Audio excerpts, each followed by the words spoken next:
A wonderful exhibition of paintings and illustrations by the late Veronika Bolay runs in the Coach House Gallery, Dublin Castle, until March 19th.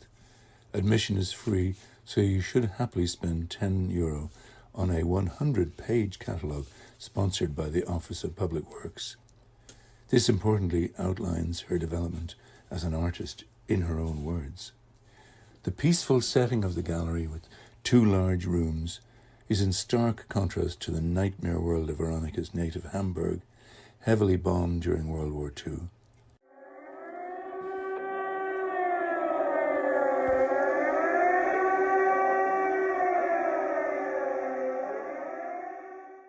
At the end of July 1943, a week shy of her 2nd birthday, in an operation called Gomorrah, a sustained series of RAF raids dropped incendiaries and explosive bombs, provoking a firestorm.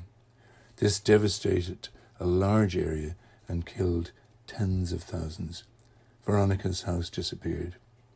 These pictures come from film footage on the internet, shot by the then chief Feuerwehrhauptmann of the Hamburg Fire Brigade, Feuerwehr, Hans Brunsvik. Veronika and her mother fled east to a family farm in Mecklenburg, and back again in 1945 in the face of the advancing Red Army. Paul Kane, who assembled the exhibition, was in close contact with Veronika for her last 4 years. Her email correspondence with him is printed on alternate pages amongst full-page reproductions of her works. Paul had intended a jointly published book on her life, with a few edits of the material, cancelled due to her untimely death. The original text survives in its natural, clear and direct splendour, with occasional transliterations from German into English. She remembers several early childhood memories of landscape, like the road with an advancing Soviet military unit intent on assaulting the occupants of the farmhouse. I never forgot how it moved, that blob of grey near the horizon line on the glistening sandy road. She shares with the reader her emerging sense of space, perspective and colour, often with vivid and sometimes frightening memories. Back in peaceful post-war Hamburg, her father lost forever on the Eastern Front, she developed a passion for designing and colouring costumes, making cut-out figures, often with a drawing or a photo of an actor's head on top, such as her heroine, Maureen O'Hara. The designs of my paper dolls were all given a title from music pieces I heard on the radio. I listened to music, to adult conversations, to find new words. A word like karaoke or seminola or tampa or rye I saw immediately in colours and certain shapes. Had she lived a little longer, wrote Paul Kane, I would have asked her about her great love for poetry and music and how they influenced her work. I wonder if Veronika may have had the gift of a form of synesthesia, a condition in which various sensory stimuli elicit a response in another modality. In the common grapheme colour synesthesia, thinking of words such as numbers or days of the week automatically evokes an image of the word in specific colours. Music may similarly elicit visual images and colours in synesthesia.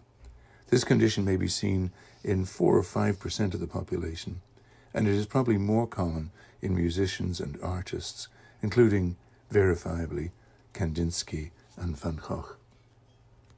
Her progress as a self-taught designer led to acceptance with open arms in 1958 in the Hamburg Meisterschule für Mode. This took her to a broad training in art and a choice of further specialization between painting, graphics, advertising, and fashion. I had no interest to work amidst artificiality and beauty, and the seasonal required constant change. I wanted imagination and shadow. So she went into theatre costume design for the next 5 years. I was allowed to learn about these artists and to immerse myself into their plays, music, concepts, and ideas to insert their intentions, their histories within history, all to study, to set free. I could find myself, which would result in my visions. Her teachers challenged her on her superior designs. Do you think you know how to translate them into a costume to be worn on the stage? This prompted her to seek Gewandmeister diploma, theatrical robe maker, which she acquired in 2 years. She worked in theatre costume design and making in northern Germany, and ultimately Cuxhaven, where she met her partner for life, the actor Peter Jankowski. A few ink sketches from Cuxhaven are exhibited. The couple moved to Ireland in 1971, and Veronika worked all of her magic in depicting Mayo skies, sea and landscapes, and not a few portraits and interiors which make up this show. I was also drawn to a small etching of Mr. Joyce just leaving Dublin, which depicts a sad-looking, hatted silhouette going through an archway in a Georgian facade. Mick O'Dea, whose portrait of Veronika, including a glimpse of some of her own works, graces the catalogue, notes her election to ARHA in 1996 and RHA in 2002. She had an otherworldliness about her, a mystical dimension that was very attentive and elusive, he writes.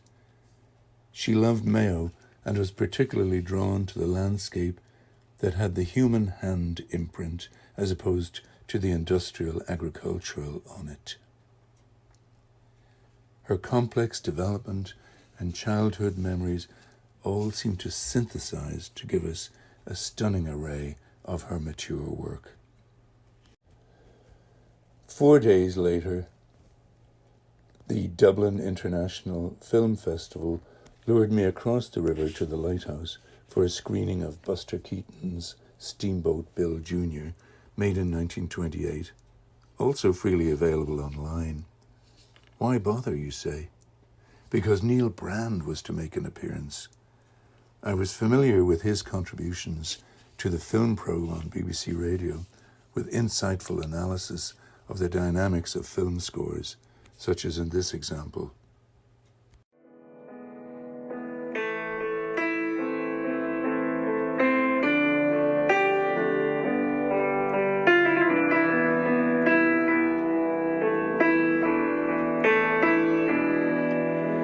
You can hear the lullaby. You can hear the maternal sense of compassion. And when it builds to the very, very peak of the music, you get this.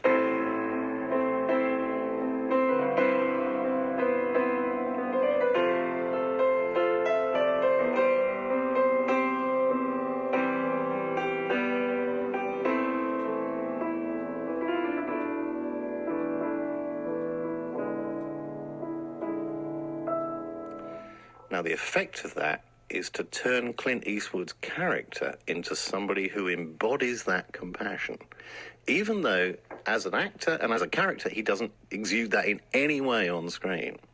But the moment at which he says, "Get 3 coffins ready," and moves towards his apotheosis against these guys, he appears to have the moral high ground because the music contains warmth, humanity, all those things that we would link to immediately. It seems to give Eastwood's character a backstory that we never know. I had not realized his full range, including composer, playwright, actor, and a long experience in playing piano for silent movies.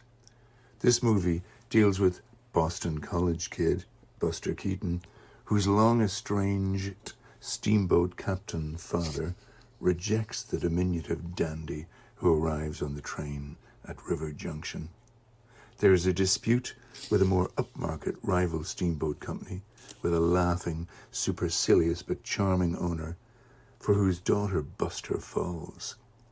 Full of action and drama, the film holds your attention with Neil Brand's masterly accompaniment. He spots every change in mood and atmosphere, not to mention punctuating all the important tumbles and knocks with a quick signal from the keyboard.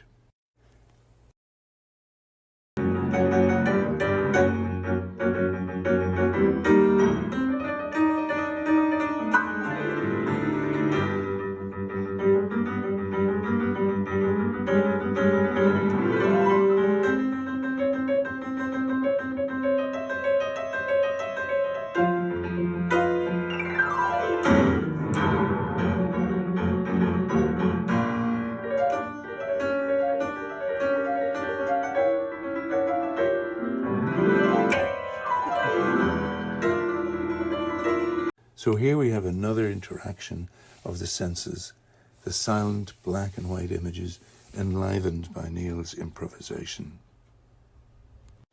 I should have listened more closely to John as we left the lighthouse, who proposed listening to old-time music at the Cobblestone. After grazing on pizza, we entered the cultural icon, surrounded by roofless facades and barely saved from the wrecking ball by popular demonstration and written appeals. We had a couple of pints in the back, waiting for the music to start at the front of the house. On our way out, we encountered Bill and Ben on banjo, guitar and vocals respectively, flanked by a wonderful fiddler and cellist. Soon a second fiddle was added. They played a steady and precise rhythm and harmony with a beautiful bell-like vocal clarity from Ben, seated, flexed forward, back to the audience. On first looking at the group, you cannot tell where this magical voice is coming from. It carried me to Appalachia, but old-time or old-timey music is distinct from bluegrass, perhaps slower and with longer roots stretching back to the early settlers. The term replaced the more prejudiced hillbilly term in the 1920s under the influence of record company marketing. Bluegrass uses a faster and harder banjo element and other complex and high-speed instrumentals, named as such in 1945.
There is no compelling audio-visual correlation to be made here. I leave you with sounds from the Cobblestone, mingling with happy background conversation. Imagine your own old-time dance hall or Appalachian mountain gathering.